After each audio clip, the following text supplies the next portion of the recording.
In the late 18th century, the American colonies are locked in a desperate struggle for independence, their hopes and fears woven into the very fabric of daily life.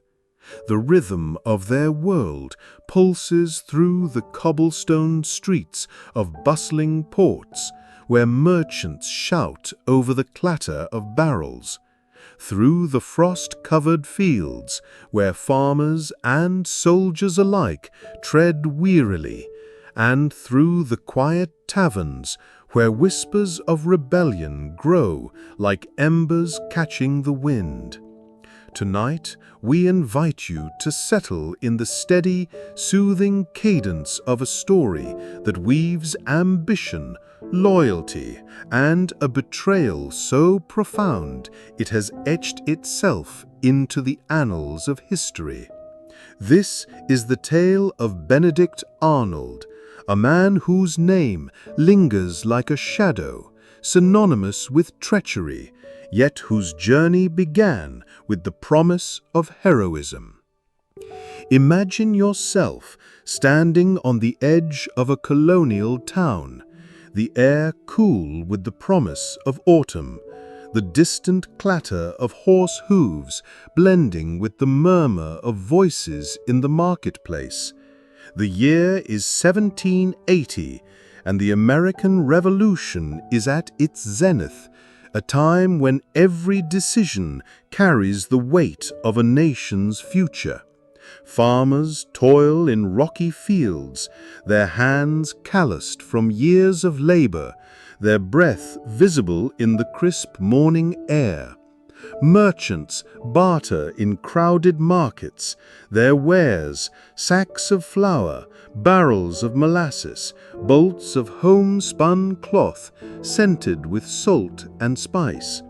Soldiers, weary from battle, march through muddy paths, their coats tattered, their faces etched with the strain of a constant struggle.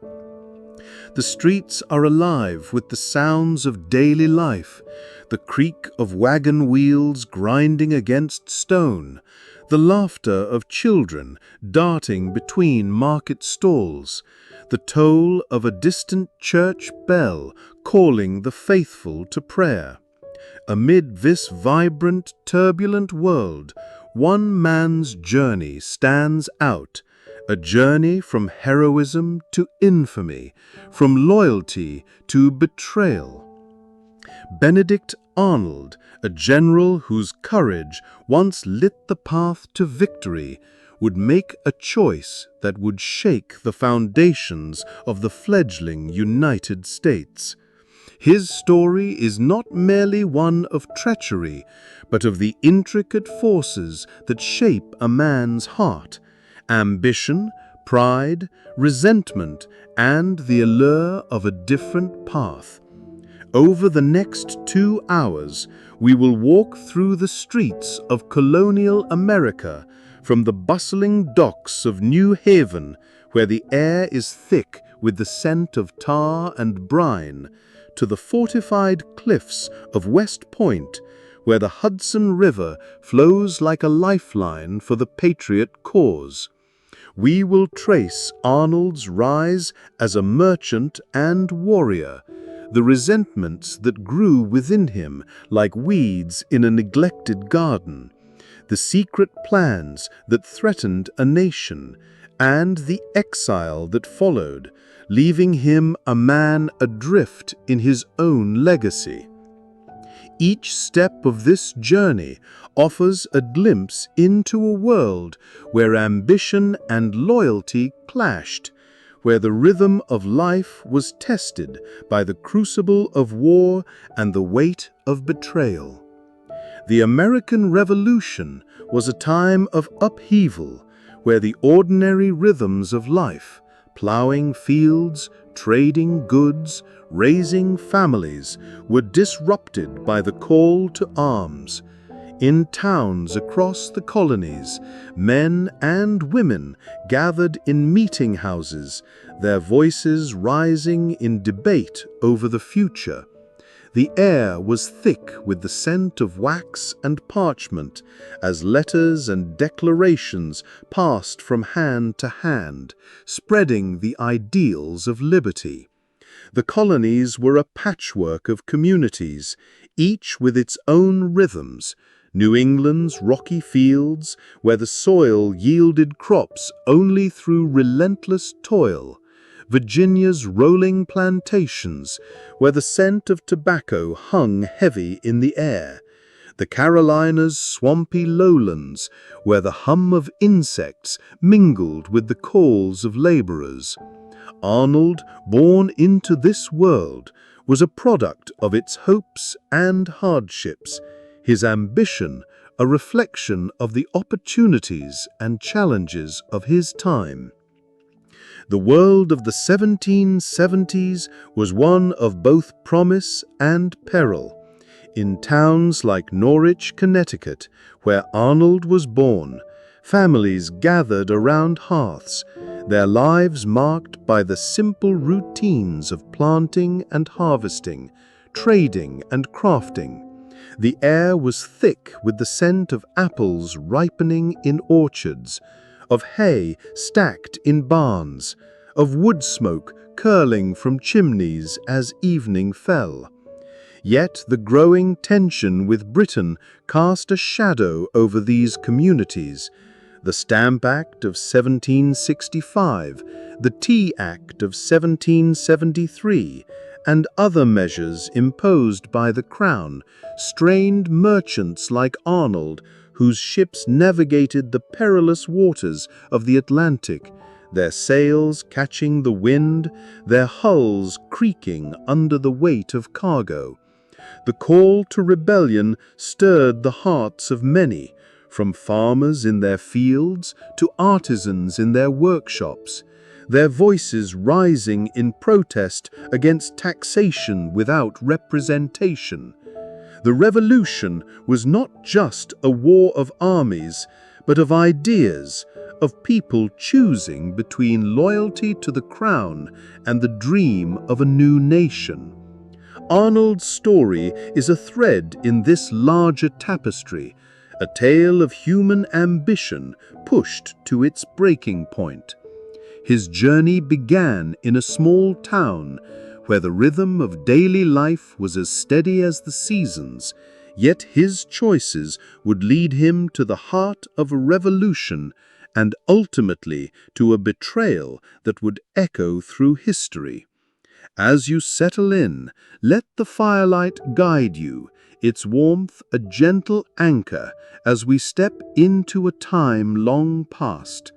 The story of Benedict Arnold is a journey through a world on the brink of change, where individual choices could alter the course of history. The colonies, with their fields and towns, their hopes and hardships, form the backdrop to this tale, their rhythm a constant undercurrent to Arnold's rise and fall.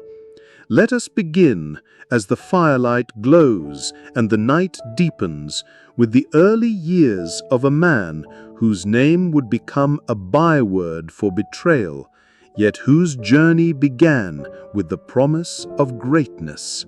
Picture a crisp morning in Norwich, Connecticut, in the year 1741. The air is thick with the scent of damp earth and pine as the small colonial town awakens to the rhythm of daily life. Merchants call out in the marketplace, their voices mingling with the creak of wagon wheels and the laughter of children running along dirt paths. The sun, low in the sky, casts golden light across wooden homes, their shutters freshly painted, their chimneys trailing thin wisps of smoke. In one such home, modest but proud, Benedict Arnold is born on January 14, 1741, into a family of 6 children. His father, Benedict Arnold III, a cooper and merchant, labors under the weight of providing for his household, his hands rough from crafting barrels, his brow furrowed with the cares of trade. His mother, Hannah Waterman King Arnold, instills in her children a sense of duty and ambition. her voice a steady presence in their lives, her faith a guiding light. Young Benedict, with his sharp eyes and restless energy, seems destined for a life beyond the confines of Norwich, his spirit as boundless as the horizon.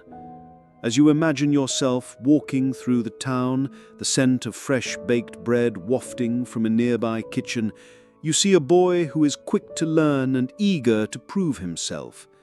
Norwich is a place of simple rhythms. Farmers tending fields of corn and rye, their ploughs cutting through rocky soil. Craftsmen shaping wood and iron in workshops filled with the scent of sawdust and metal. Families gathering around hearths to share stories of the day, the air warm with the glow of firelight.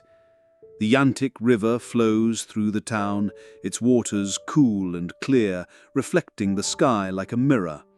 Benedict plays along its banks, his laughter mingling with the rustle of leaves, his footsteps light on the grassy paths. The air carries the scent of hay and apples, the sounds of daily life a comforting cadence. The clatter of hooves on dirt roads, the chatter of neighbors in the marketplace, the distant toll of the church bells signaling Sunday worship. Yet, even as a boy, there is a restlessness in him, a desire to rise above the ordinary, to make his mark in a world larger than Norwich. The Arnold family, though respected, faces its own struggles. Benedict's father, once a prosperous merchant, falls into financial hardship as his ventures falter, the family's fortunes tied to the unpredictable tides of trade. The air in their home grows heavy with the scent of worry, the creak of floorboards under his father's pacing feet a constant reminder of their precarious position. Hannah, with her steadfast resolve, holds the family together, her faith a beacon in uncertain times. Benedict, watching his father's struggles, learns early the value of ambition, the need to seize opportunities in a world that offers no guarantees. By his teenage years, he apprentices with apothecaries in Norwich, learning the art of mixing medicines, measuring doses with a small brass scale, his hands steady but his mind elsewhere. The sea calls to him, its promise of adventure and wealth a siren song that echoes in his dreams.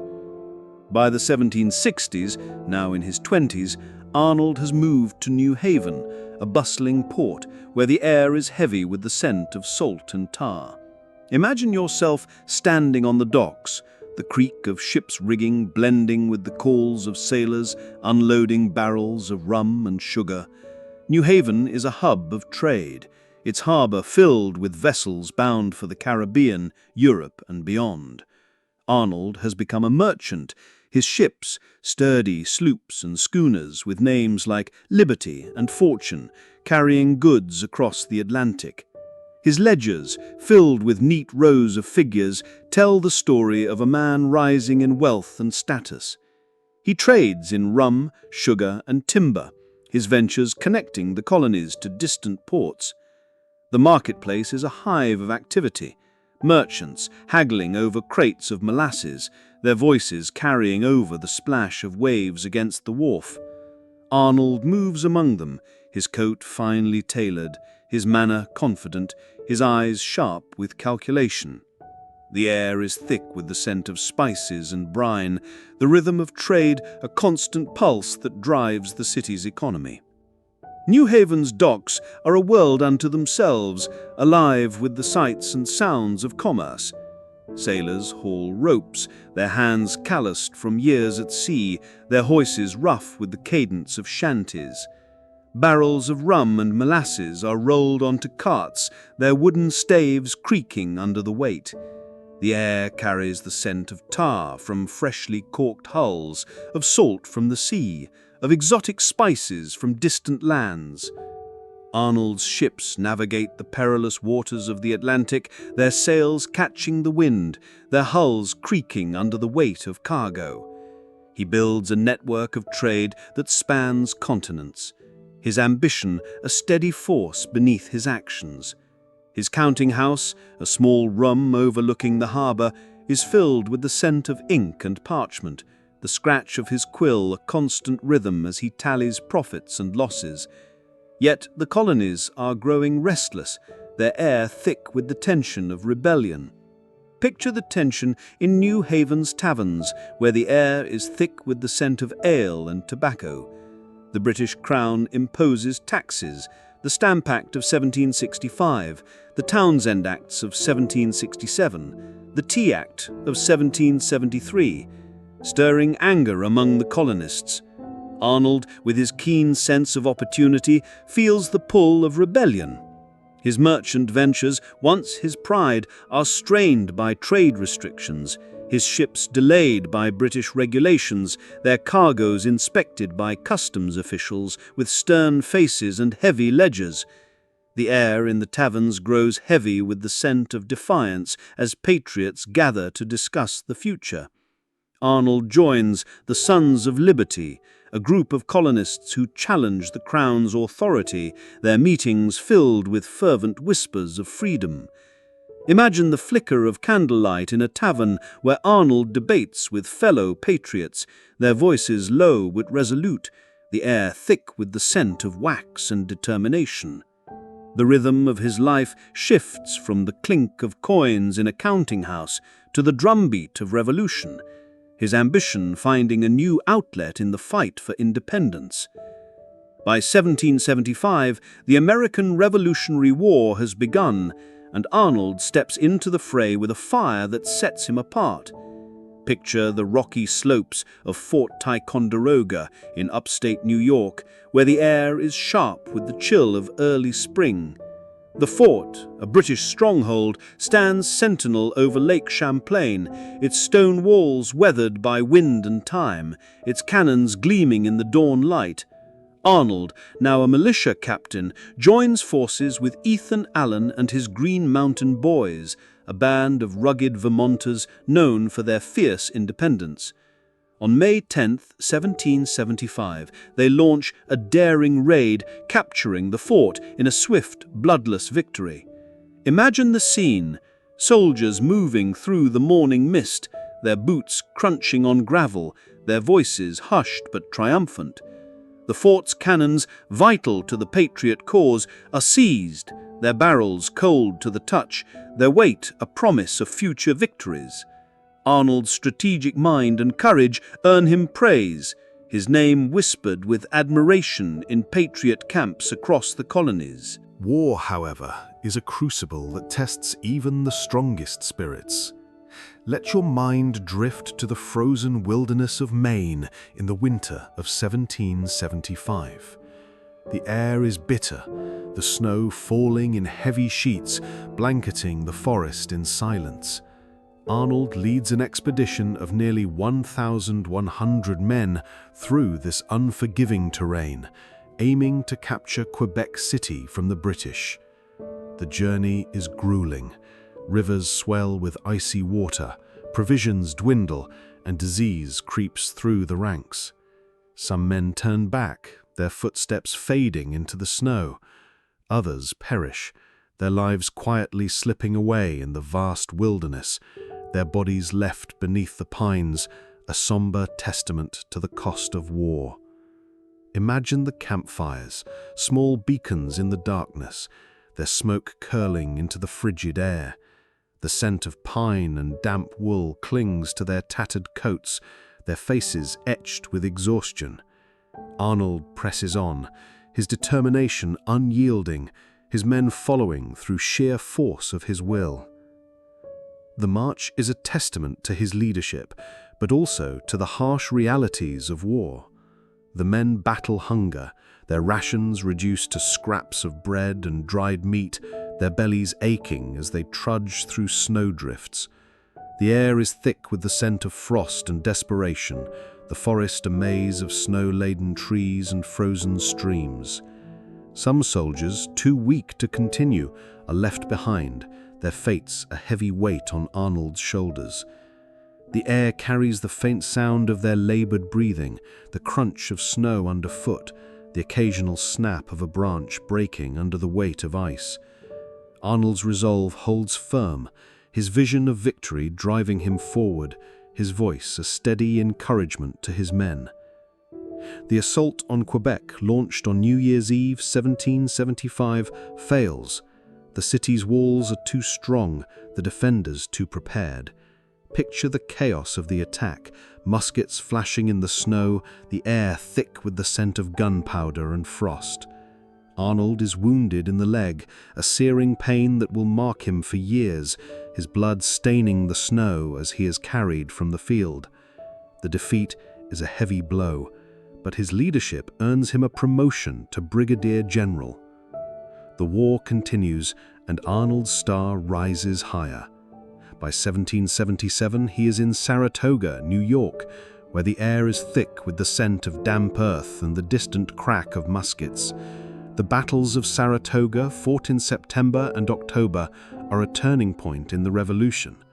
Arnold plays a pivotal role, charging into battle with a recklessness that borders on defiance. Picture him on horseback, his coat stained with mud, his face set with determination as he rallies his men. The air is heavy with the scent of gunpowder and earth, the field scarred by the chaos of battle, the ground littered with the remnants of conflict. His actions help secure a victory that draws French support to the patriot cause, a triumph that shifts the war's momentum. Yet beneath the glory, there are cracks. Arnold's pride, his need for recognition, clashes with the realities of war. He feels slighted by Congress, passed over for promotions, his sacrifices unacknowledged. His leg, wounded again at Saratoga, aches with every step, a constant reminder of his service. As you stand in the quiet of a colonial tavern, the firelight casting long shadows on the wooden walls, you hear the murmurs of Arnold's growing frustration. His debts, carried over from his merchant days, mount with each passing year, the weight of unpaid bills a constant pressure. His first wife, Margaret Mansfield, has passed away in 1775, leaving him to raise their 3 sons alone, their young faces a reminder of his responsibilities. The world he fought for seems to turn against him, and the seeds of discontent take root. Imagine the tavern's air heavy with the scent of ale and wood smoke as Arnold sits alone, his thoughts turning inward. The rhythm of his life, once marked by triumphs, now carries a bitter note, setting the stage for the choices that will define him. The colonies, with their fields and towns, their hopes and hardships, continue their fight, unaware of the storm brewing within one of their own. The air carries the scent of rebellion, the promise of a new nation. But for Arnold, the path ahead grows darker, his ambition a fire that threatens to consume him. Let us pause here as the firelight dims and the night grows deeper. Arnold's rise has been remarkable, but the weight of his ambitions begins to pull him toward a darker path. We will move next to the moments that turned his heart, where resentment and opportunity intertwined, setting the stage for a betrayal that would echo through history. Imagine yourself in Philadelphia in the spring of 1778, where the air carries the scent of fresh-baked bread, blooming lilacs, and the distant clatter of horse-drawn carriages rolling over cobblestone streets. The city, now the beating heart of the American Revolution, hums with the rhythm of a nation striving for independence. Merchants rebuild their trade, their voices rising over the clatter of crates in the bustling marketplace, families reunited, their footsteps echoing through narrow alleys. Soldiers, weary from battle, seek respite in crowded taverns, their faces etched with the strain of a constant struggle. The streets are alive with the glow of lanterns, their light reflecting off polished windows, casting a warm hue over the city's brick and timber buildings. Here, Benedict Arnold arrives as the newly appointed military governor, a position of prestige that places him at the center of this vibrant, chaotic world. Yet beneath the surface, tensions simmer, and for Arnold, the weight of his ambitions grows heavier. pulling him toward a dangerous precipice, his heart a battleground of pride and resentment. Philadelphia, recently reclaimed from British occupation, is a city of contrasts. Picture the grand homes of the elite, their facades adorned with carved shutters, their windows aglow with candlelight as evening falls. Merchants and politicians gather here, their discussions weaving between trade and revolution, their voices tinged with hope and uncertainty. Beyond these elegant parlors, the city's poorer quarters tell a different story. Narrow streets lined with modest homes, their roofs sagging under the weight of time, the air heavy with the scent of damp earth and coal smoke. Soldiers camp in nearby fields, their tents patched and faded, their rations meager, the scent of stale bread and dried turnips a constant reminder of the war's toll. The rhythm of life in Philadelphia is a blend of resilience and strain, a city rebuilding itself while the revolution rages on. As military governor, Arnold is tasked with restoring order to this fractured city. His role is both administrative and symbolic, a position that demands diplomacy as much as authority. Imagine him riding through the streets, his horse's hooves clattering on cobblestone, his uniform crisp despite the ache in his wounded leg. The air carries the scent of spring blossoms and river water, the Delaware River flowing nearby, its surface catching the sunlight. Arnold's presence is commanding, his charm a tool whole through years of trade and leadership. He oversees the markets, ensuring supplies reach the Continental Army. He negotiates with merchants, both patriot and loyalist, to stabilize trade. He inspects fortifications, his keen eye noting every detail of the city's defenses. Yet his actions draw scrutiny. He lives lavishly, hosting dinners in a grand house on Market Street, where the air is thick with the scent of roasted pheasant, fine wine and imported linens. The table is set with gleaming silver, the candlelight casting a warm glow over the gathered guests, merchants, officers and members of Philadelphia's elite, some with ties to the British Crown. These gatherings, though outwardly patriotic, stir whispers of discontent. Imagine standing in the shadows of one such dinner, the air heavy with the scent of wax and spices, the conversation polite but guarded. Arnold's hospitality, funded by his dwindling personal fortune, raises eyebrows among the city's leaders. Whispers circulate, accusations of profiteering, of favoring loyalist merchants who offer better prices, of bending the rules for personal gain.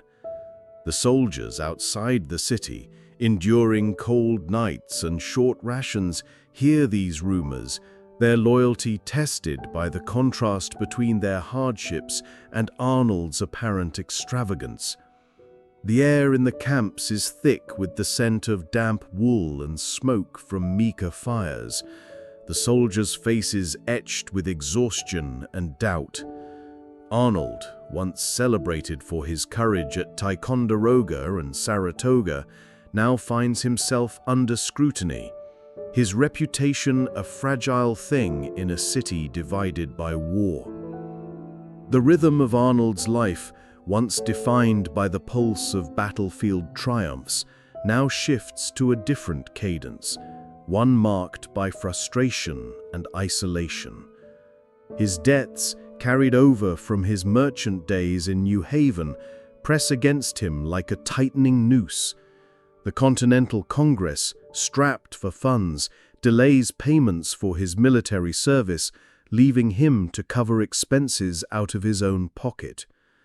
Imagine yourself in his study, a small room overlooking the city, the air heavy with the scent of ink and parchment. Arnold pores over letters from creditors, their demands written in sharp, unforgiving script, each one a reminder of his precarious financial state. The scratch of his quill fills the silence as he writes responses, his words measured but laced with frustration. He has risked his life for the patriot cause. His leg, wounded twice in battle, still aches with every step, a constant reminder of his sacrifices. Yet he perceives slights at every turn. Promotions go to less experienced men, his contributions overlooked, his pride wounded by the very leaders he fought for. The air in Philadelphia carries the scent of spring, but for Arnold, it is tinged with bitterness. The city's markets are alive with activity, vendors selling apples and cloth, their voices rising over the clatter of carts, women weaving homespun fabric in cramped workshops, their hands moving in a steady rhythm, children playing in the streets, their laughter a fleeting echo of normality. Yet the war looms over everything, its presence felt in the soldiers marching through the city, their muskets slung over their shoulders, their faces weary. The air carries the faint sound of drums from nearby encampments, a reminder of the constant struggle. Arnold, navigating this world, feels the weight of his responsibilities as governor, but also the sting of perceived ingratitude. His letters to General George Washington, penned in the quiet of his study, plead for recognition, for reimbursement of expenses, for the promotions he believes he deserves. Washington's responses, though respectful, are measured, offering little of the validation Arnold craves. In this moment of discontent, a new figure enters Arnold's life, one that will shape his path irrevocably. Picture a spring evening in 1779, the soft glow of lanterns illuminating a Philadelphia ballroom. The air is scented with lilac and wax, the murmur of conversation blending with the delicate strains of a harpsichord. The room is a swirl of silk and velvet, the city's elite gathered in their finest attire. Here, Arnold meets Peggy Shippen, a young woman of 18 whose beauty and poise captivate those around her. Peggy, the daughter of Edward Shippen, a prominent Loyalist judge, moves through the room with a grace that belies her sharp intellect. Her gowns, finely tailored, rustle softly as she navigates the social whirl, her smile drawing admiring glances from officers and merchants alike. Arnold, now 38 and widowed, is smitten.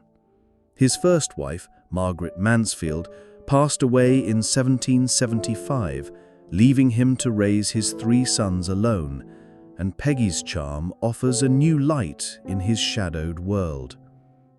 Their courtship is swift, a whirlwind of stolen glances and quiet conversations. Imagine a quiet corner of the ballroom, the air thick with the scent of perfume and candle wax, as Arnold and Peggy speak, their voices low, their words a delicate dance of attraction and ambition. Peggy, raised in a Loyalist family, is no stranger to the complexities of the war.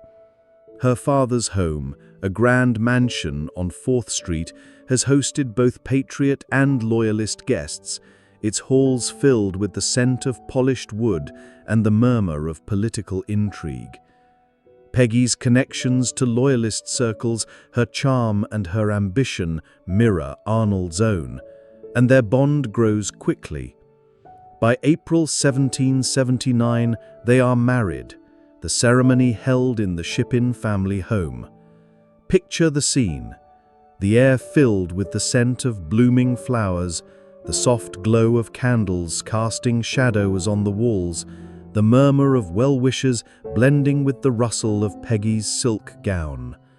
The wedding marks a turning point, a union that will prove both powerful and perilous, binding Arnold to a woman whose loyalties and ambitions will shape his future.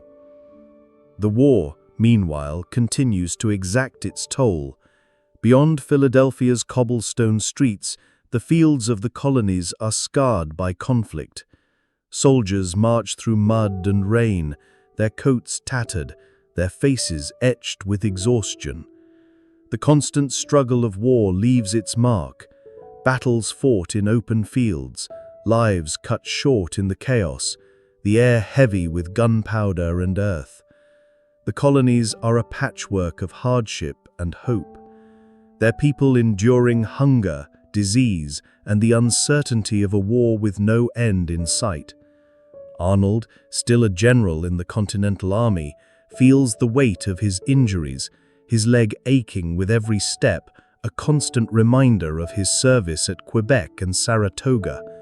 The pain is a silent companion, a dull throb that accompanies him through the city's streets, a reminder of the sacrifices he has made for a cause that seems to undervalue him. In 1779, Arnold's frustrations come to a head. The Pennsylvania Council, led by Joseph Reed, accuses him of corruption, alleging that he misused his authority as military governor for personal gain. The charges are serious: profiteering from military supplies, favoring loyalist merchants, using army wagons for personal business. Imagine the courtroom, an austere chamber in the State House, the air thick with polished wood and nervous anticipation. Arnold stands before his accusers, his uniform impeccable despite the ache in his leg, his voice steady but laced with indignation. The trial is public, humiliating, a spectacle that draws crowds of onlookers, their whispers filling the air like a low hum. He defends himself with the eloquence of a man who knows his worth, citing his service, his wounds, his sacrifices. The air carries the faint scent of ink from the clerk's pens, scratching out the proceedings, each word a weight on Arnold's reputation. He is acquitted for most charges in early 2020, but the damage is done. The trial leaves a stain, a public wound that festers in his heart, his pride bruised by the very leaders he fought for. As you sit by the firelight, imagine the quiet of a late-night meeting in Arnold's home on Market Street. The air is heavy with the scent of dripping candles, their light casting flickering shadows on the walls.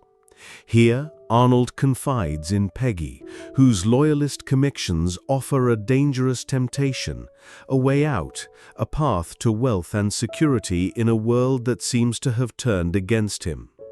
Peggy, with her sharp mind and elegant demeanor, listens intently, her presence a steady anchor in his storm of resentment.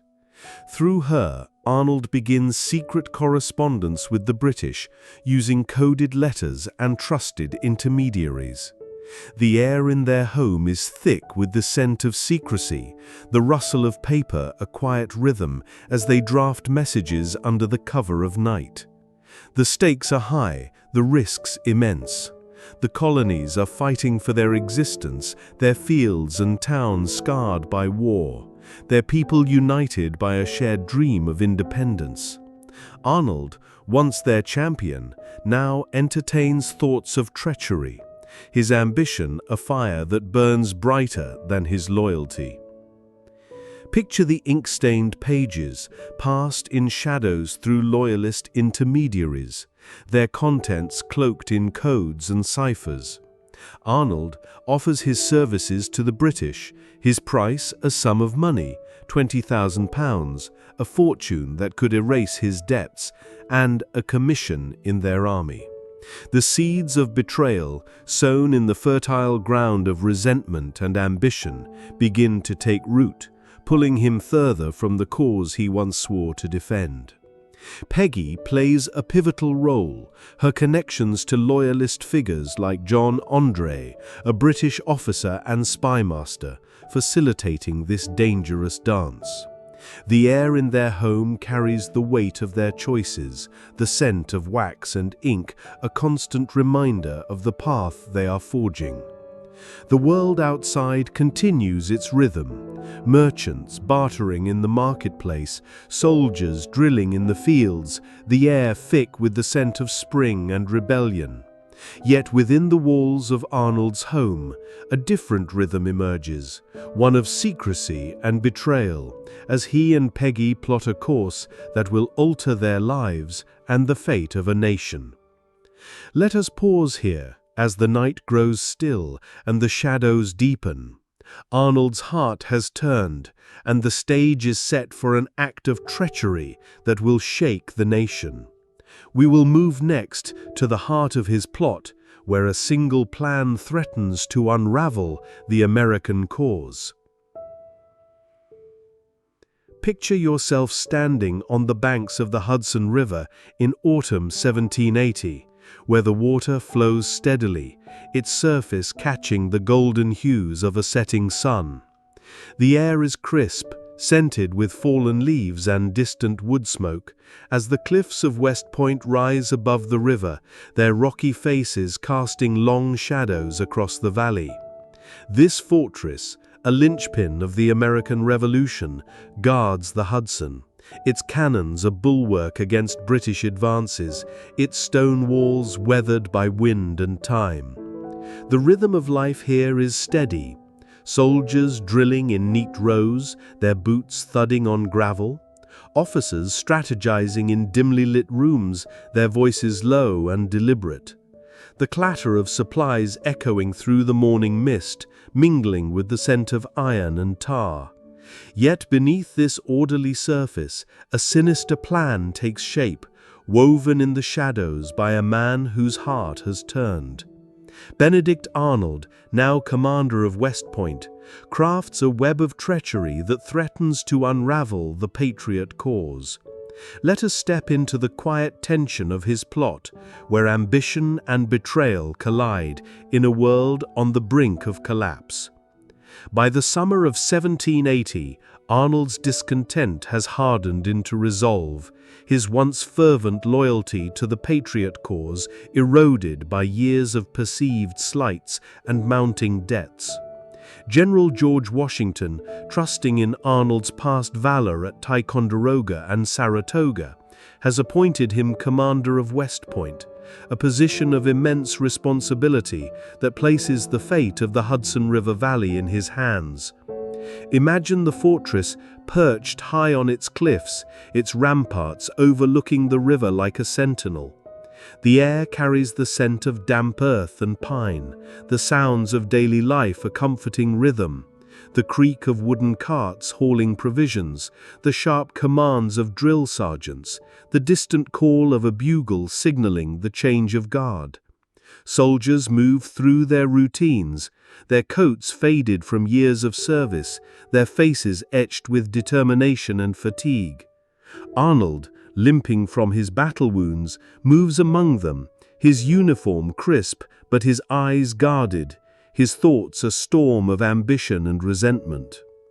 West Point is more than a fortress, it is a symbol of American resilience, its strategic position controlling the Hudson River, a vital artery for the patriot cause. The river, flowing steadily below, carries supplies and messages between the northern and southern colonies, its waters a lifeline in a war-torn land. The fortress's cannons, their barrels gleaming in the sunlight, stand ready to repel any British advance, their presence a deterrent to enemy ships sailing upriver. Imagine standing on the ramparts, the cool breeze brushing your face, the scent of river water and autumn leaves filling the air. The soldiers below, unaware of the traitor in their midst, go about their duties, polishing muskets, stacking barrels of flour, repairing fortifications with hammers and nails. The air is thick with sweat and tar, the rhythm of their work a steady pulse that holds the fortress together. Yet Arnold's heart is elsewhere, his mind consumed by a plan that could shift the tide of the war. For months, Arnold has been negotiating with the British, his secret correspondence facilitated by his wife, Peggy Shippen, whose loyalist connections provide a delicate bridge to the enemy. His contact is Major John Andre, a charismatic British officer and spy master whose charm belies his cunning. Picture the secrecy of their communications, the rustle of coded letters passed through intermediaries in darkened alleys, the weight of words that could alter the fate of a nation. The air in Arnold's quarters at West Point is heavy with the scent of wax and ink, the flicker of candlelight illuminating maps and plans spread across his desk. Peggy, with her sharp intellect and elegant demeanor, plays a pivotal role. Her letters to Andre, cloaked in the guise of social pleasantries, their true meaning hidden in ciphers known only to a few. The couple's home in Philadelphia, now a distant memory, was where the plot was born, its seeds sown in late-night conversations filled with whispers of wealth and security.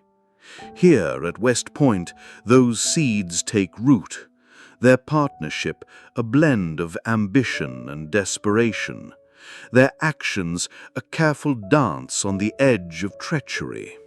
Arnold's plan is audacious: to surrender West Point to the British for £20,000, equivalent to millions today, and a commission in their army. The fortress's strategic importance cannot be overstated. Its loss would sever the Patriots' supply lines, weaken their defenses, and potentially deliver a fatal blow to the revolution. Imagine Arnold in his quarters, the air thick with the scent of burning candles, their light casting flickering shadows on the walls. He studies maps of the fortress, noting its vulnerabilities, the placement of cannons, the strength of its walls, the schedules of its patrols. His limp, a constant reminder of his sacrifices, slows his steps as he paces, but his mind is sharp, calculating.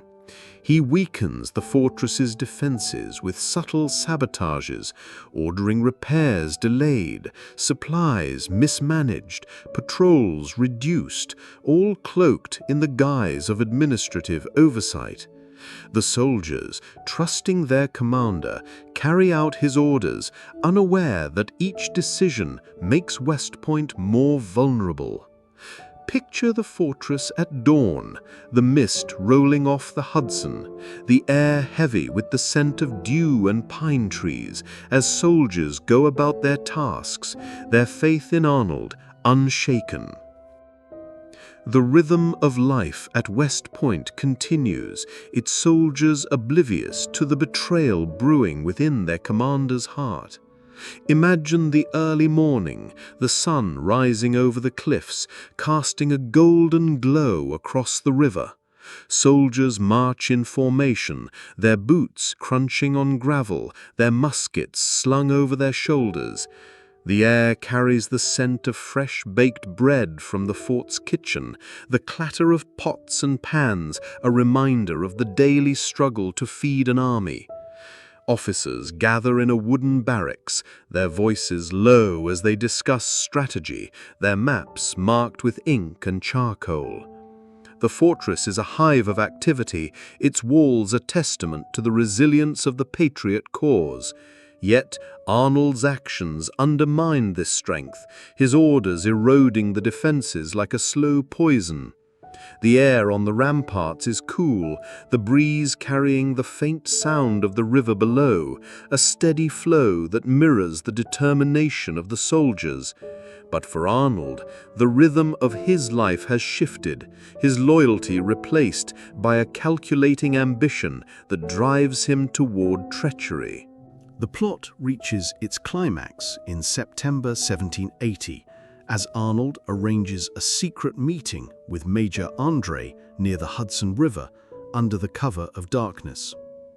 Picture the scene: a moonless night, the air heavy with the scent of damp earth and pine, the only sound the gentle lapping of the river against the shore. The meeting takes place in a secluded grove, the trees forming a natural canopy, their branches rustling in the breeze. Arnold, cloaked in a dark coat to avoid recognition, moves silently through the shadows, his limp barely noticeable in his urgency. André, dressed in civilian clothes to evade suspicion, arrives with equal caution, his face illuminated briefly by the flicker of a lantern. Their whispers are barely audible, the weight of their agreement hanging in the air like a storm about to break. Arnold hands over detailed plans of West Point's defenses. Maps drawn in his own hand, lists of troop numbers, descriptions of vulnerabilities, each document a betrayal of the men he once led. André tucks the papers into his boot, their edges crinkling softly, and the two men part, their pact sealed in the silence of the night. Imagine the tension of that moment, the air thick with the scent of river water and secrecy, the distant hoot of an owl, a reminder of the world beyond their conspiracy. Arnold returns to West Point, his heart pounding, but his face composed, his role as commander, a mask he wears with practiced ease. André, carrying the fate of the fortress in his boot, makes his way south, his path fraught with danger. The air carries the scent of autumn, the leaves beginning to fall, their rustle a quiet counterpoint to the gravity of his mission. The soldiers at West Point continue their routines, unaware of the threat looming over them. The fortress's cannons stand silent, their barrels cold, their presence a symbol of strength that Arnold seeks to undermine. The rhythm of life at West Point is steady, but beneath it lies a current of betrayal, its consequences yet to be revealed. Fate, however, intervenes. On September 23, 1780, André is captured by American militiamen near Tarrytown, New York, just south of West Point. Picture the moment: a quiet road, the air heavy with the scent of dust and grass, the militiamen's shouts breaking the morning stillness. André, caught off guard, is searched, and the papers are found in his boot. Their contents, a shocking revelation of treachery. The militiamen, rough men with weathered faces, understand the gravity of their discovery, their hands steady as they bind André's wrists. The plans are sent to General Washington, who is at a nearby encampment, his face growing pale as he reads the documents. Imagine Washington in his tent, the air thick with the scent of canvas and lamp oil, his steady demeanor shaken by the betrayal of a man he trusted.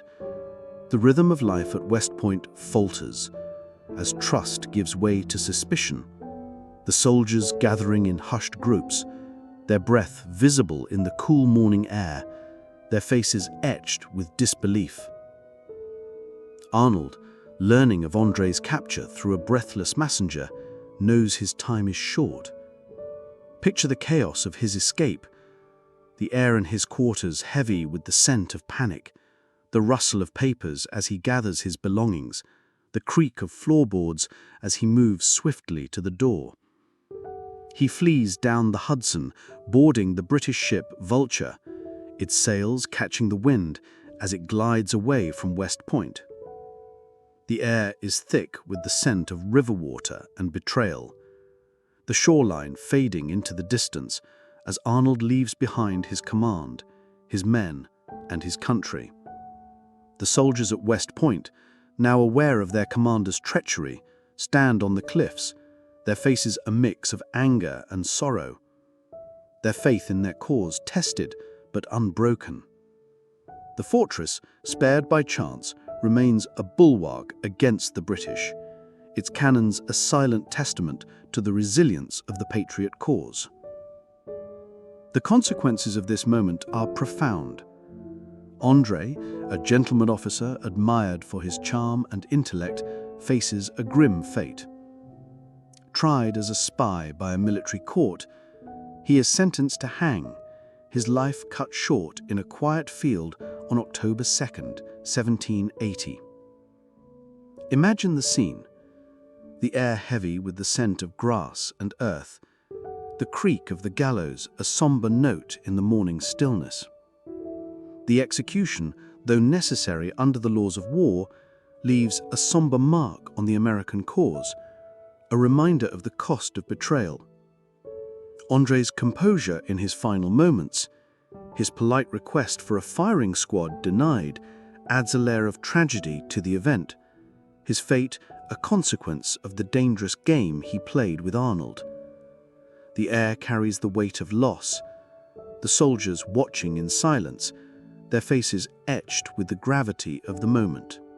Arnold, now safe with the British in New York City, becomes a pariah to both sides, reviled by the Patriots, distrusted by his new allies. The air in New York is thick with the scent of coal smoke and salt. The city a maze of cobblestone streets and redcoat patrols. Arnold's betrayal, though it failed to deliver West Point, sends ripples through the colonies, a reminder of the fragility of trust in wartime. General Washington strengthens the fortress's defenses, his steady leadership a counterpoint to Arnold's treachery.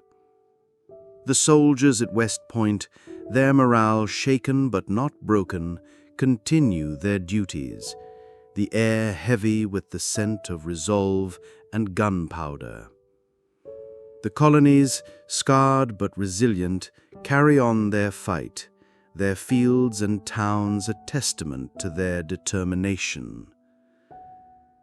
As you sit by the firelight, the story of West Point lingers, a tale of ambition turned to treachery, of a fortress spared by the narrowest of margins, its legacy a reminder of the cost of betrayal. Let us pause here, as the night grows deeper and the shadows lengthen. The betrayal is complete, but its aftermath remains. We will move next to the fallout of Arnold's actions and the life he led in exile. As the firelight in your room casts a warm, fading glow, its embers settling into a soft pulse of warmth, imagine yourself standing on the deck of the Vulture, a British ship gliding down the Hudson River in the autumn of 1780. The air is sharp with the scent of salt and wet wood, the distant shoreline fading into the twilight, its trees a blur of crimson and gold against the darkening sky. Aboard this vessel, Benedict Arnold sails as a fugitive, his betrayal of West Point exposed, his name now a curse in the colonies he once fought for. The rhythm of his life, once marked by the clamor of battle and the pride of command, has shifted to the uncertain cadence of exile, a man adrift in the wake of his own choices. Soldiers on the shore, their figures small against the vast river, watch the ship disappear, unaware of the traitor it carries, their faces etched with the weariness of a war that tests their resolve. Let us walk through the aftermath of Arnold's treachery, the price he paid and the shadow he cast over a nation still fighting for its freedom. Arnold arrives in New York City, now under British control, where the streets are a maze of cobblestone and lantern light, the air thick with the scent of coal smoke and roasted chestnuts. The city pulses with the rhythm of occupation. Redcoats patrol in crisp formations, their boots echoing on the pavement. Loyalist merchants barter in crowded markets, their stalls laden with goods from across the empire.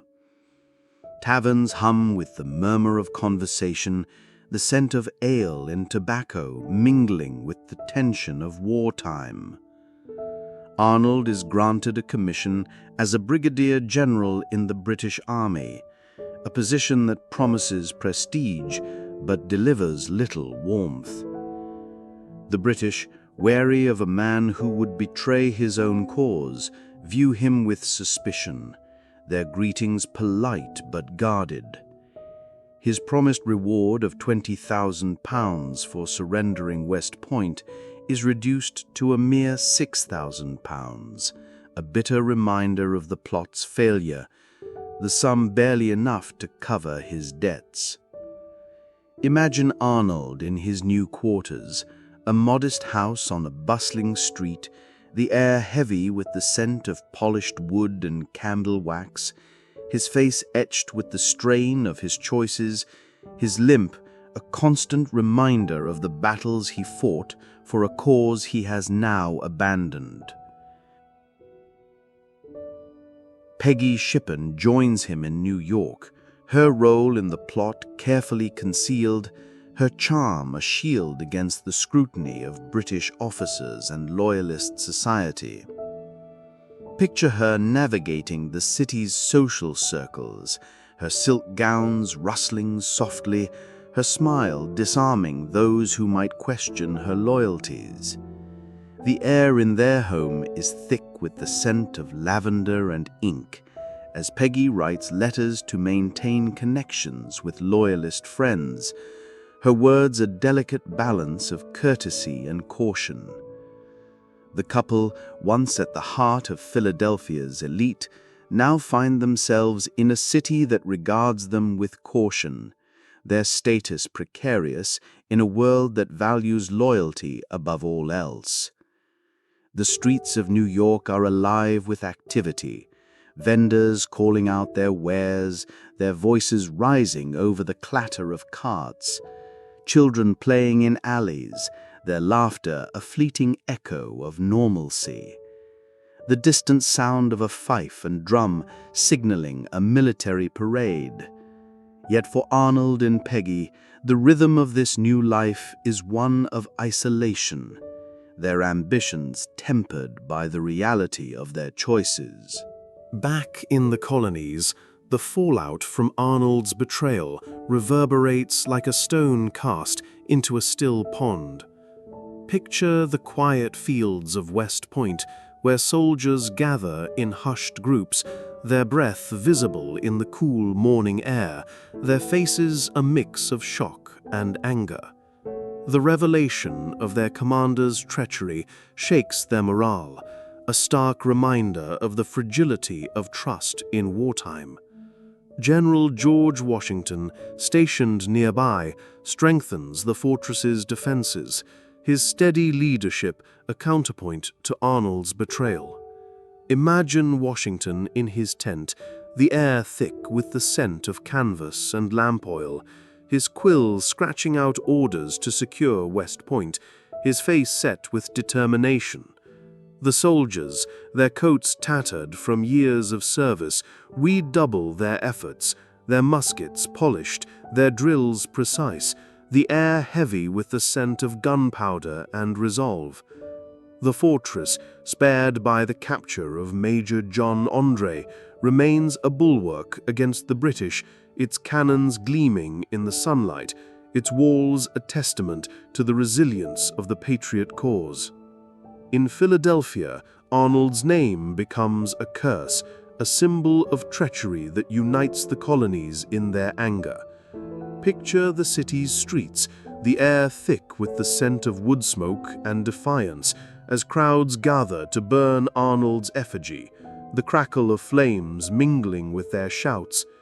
The effigy, a crude likeness stuffed with straw, is paraded through the streets, its face painted with a sneer, its coat adorned with mock medals that mock his former glory. The air carries the scent of burning pitch, the crowd's voices rising in a chorus of condemnation, their anger a reflection of the betrayal they feel. Merchants, once his allies, turn away, their ledgers no longer bearing his name. Soldiers who fought beside him spit at the mention of his name, their loyalty to the cause deepened by his treachery. The rhythm of life in the colonies continues, but it is marked by a new wariness, a sense that even heroes can fall, their fields and towns scarred, but enduring. Arnold's life in British service is a shadow of his former glory. Imagine the winter of 1781, the shores of Virginia, where he leads raids against his former countrymen. The air is heavy with the scent of burning fields and the distant rumble of cannon fire, the sky darkened by plumes of smoke. Arnold, now a British officer, commands a force of redcoats and loyalists, their boots trudging through muddy paths, their faces set with the grim determination of war. The raids on Richmond and New London leave a trail of destruction, homes reduced to ash, their timbers charred and broken, crops burned in the fields, their smoke rising like a mournful prayer, families displaced, their lives upended by the chaos of conflict. These campaigns, though tactically successful, bring him little acclaim. To the British, he is a tool, not a hero. His orders are followed, but his presence is tolerated rather than celebrated. To the Americans, he is a traitor, his name spat with contempt, his actions a betrayal of the cause they fight for.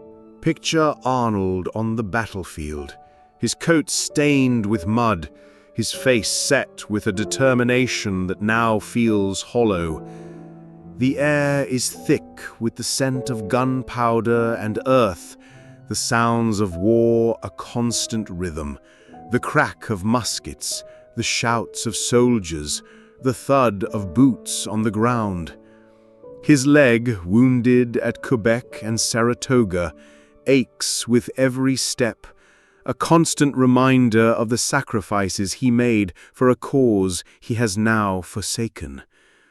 The soldiers under his command, a mix of British regulars and loyalist volunteers, follow his orders, but their eyes betray a lack of trust, their loyalty to the crown not extending to the man who betrayed his own.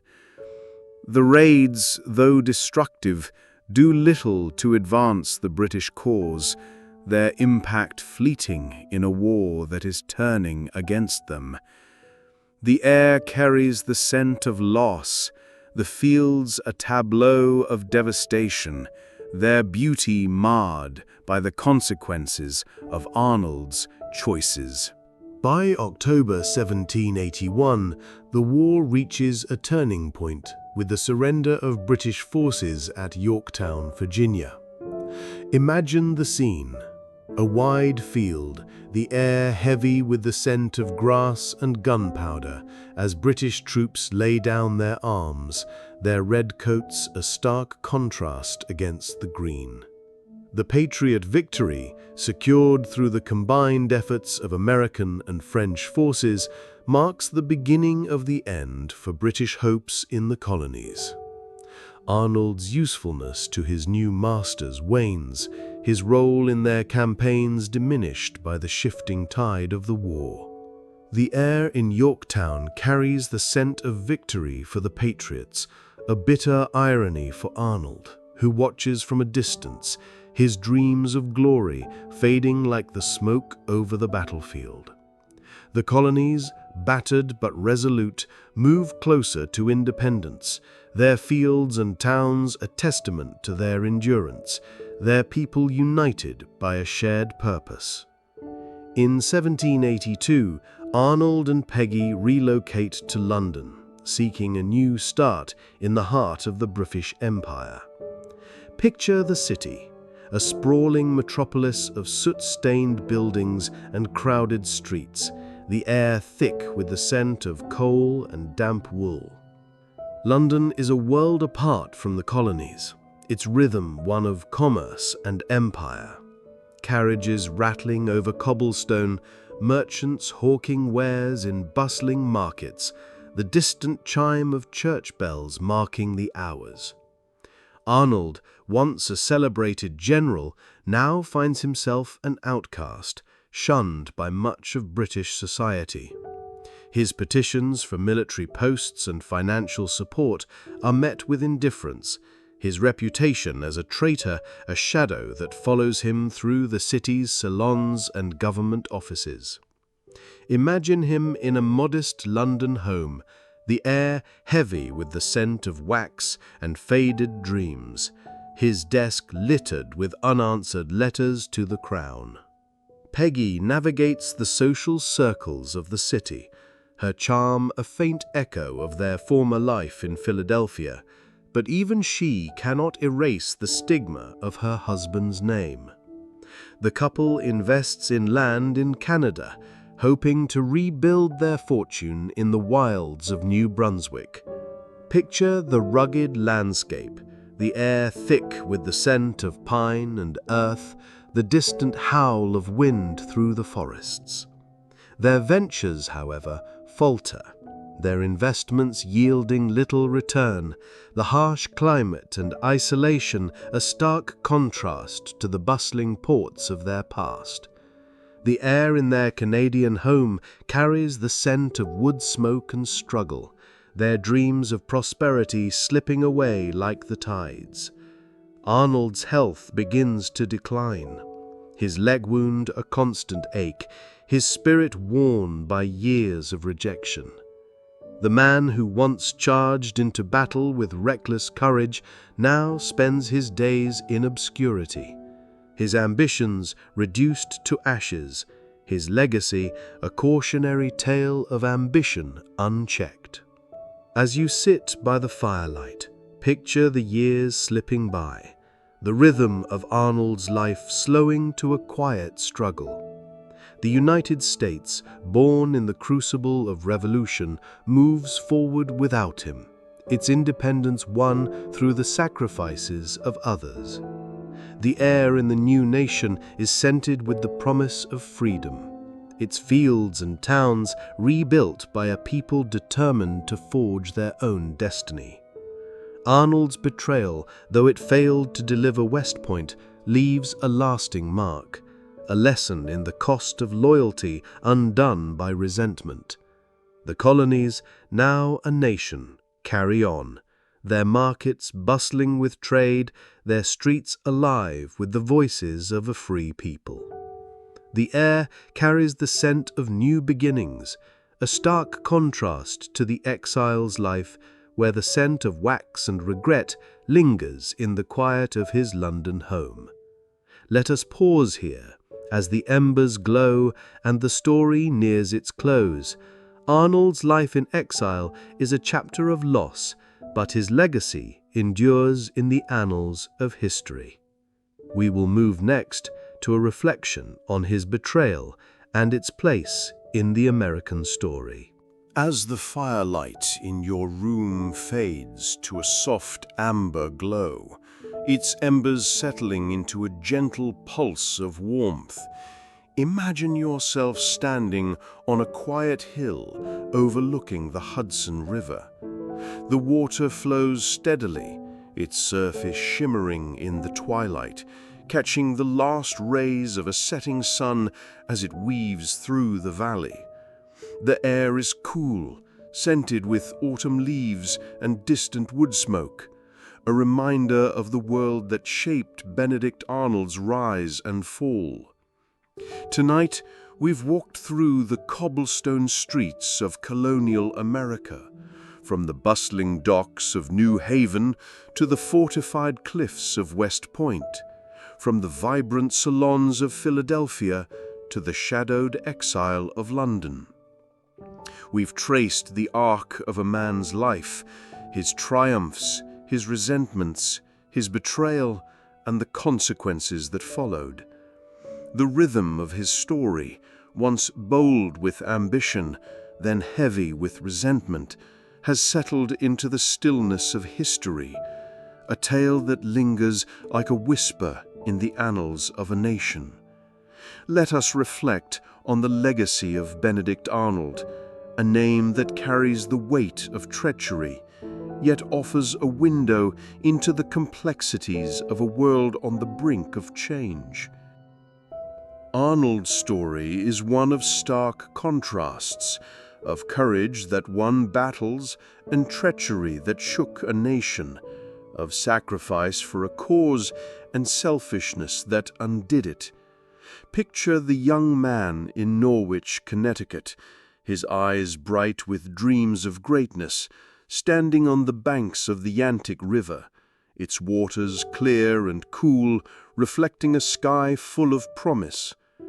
Now, imagine the older man in London, his ambitions reduced to ashes, his health fading, his leg wound a constant ache, as he sits in a modest room, the air heavy with the scent of wax and regret.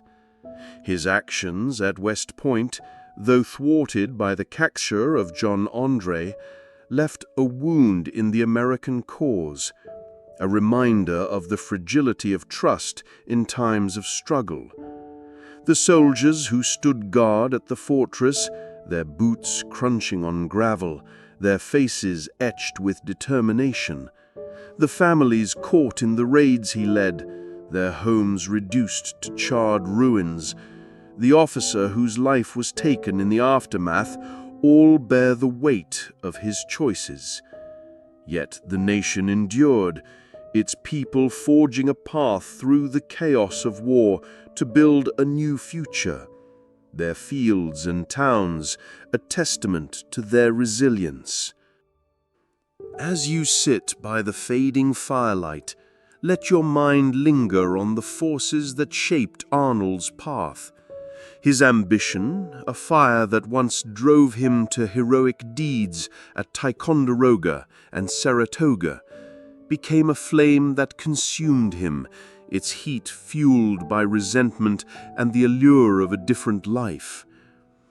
The slights he perceived, promotions denied, debts unpaid, sacrifices overlooked, were the currents that pulled him toward treachery, his heart a battleground of pride and disillusionment.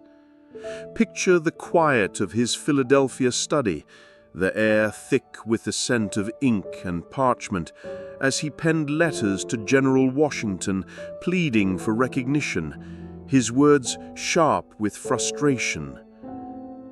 Imagine the late-night meetings with Peggy Shippen, her voice a soft counterpoint to his, their whispers filled with plans that would alter their lives forever. The air in their home carried the scent of secrecy, the rustle of coded letters, a quiet rhythm that marked the beginning of his betrayal. Arnold's story is not just one of personal failure, but of a man caught in the tides of his time, a figure whose choices reflect the broader struggles of the American Revolution.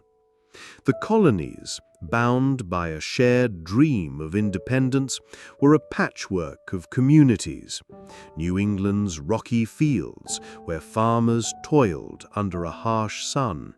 Virginia's rolling plantations, where the scent of tobacco hung heavy in the air. The middle colonies' bustling ports, where merchants like Arnold built their fortunes. The air of this era was thick with the scent of wood smoke and ink, as pamphlets spread revolutionary ideas, their pages passed from hand to hand in crowded taverns. The rhythm of life was shaped by the seasons and the war, planting and harvesting, marching and fighting, debating and dreaming. Arnold, with his merchant's acumen and warrior's courage, embodied the aspirations of this time. Yet his story took a darker turn, his ambition a mirror to the complexities of a nation fighting to define itself. The American Revolution was a crucible that tested the resolve of all who lived through it. Picture the streets of Philadelphia, alive with the clatter of carriages and the voices of vendors, their stalls laden with apples and cloth, their air scented with river water and hope.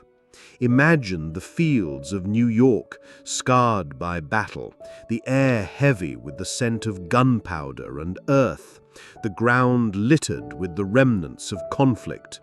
The soldiers who fought, their coats tattered, their faces weary, carried the weight of a nation's dreams, their sacrifices a counterpoint to Arnold's betrayal. The air in the colonies carried the promise of freedom, a scent that lingered in the markets and meeting houses, in the quiet moments of resolve that bound communities together.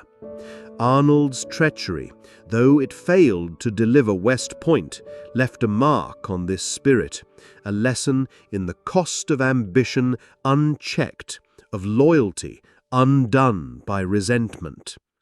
The legacy of Benedict Arnold is a cautionary tale, a shadow cast across the bright hope of the Revolution. His name, once spoken with admiration, became a synonym for betrayal, a word hissed in taverns and whispered in classrooms. Yet his story offers more than condemnation. It invites us to consider the human heart, its capacity for greatness and failure. Picture the soldiers at West Point, their faces lit by the dawn, their resolve strengthened by the near loss of their fortress. Imagine the families rebuilding in the wake of Arnold's raids, their hands calloused from labor, their spirits unbroken by loss. The air of the new nation, scented with the promise of spring, carried the hopes of those who fought for it, their sacrifices a foundation for the United States. Arnold's betrayal, though a dark chapter, is part of this larger narrative, a reminder that even in times of great hope, human flaws can cast long shadows. As you sit by the firelight, let your mind drift to the broader canvas of the Revolution. The colonies, with their diverse landscapes and peoples, were united by a shared purpose, their rhythm one of resilience and determination. In Boston, the air was thick with the scent of salt and rebellion, the harbor alive with the creak of ships and the shouts of patriots.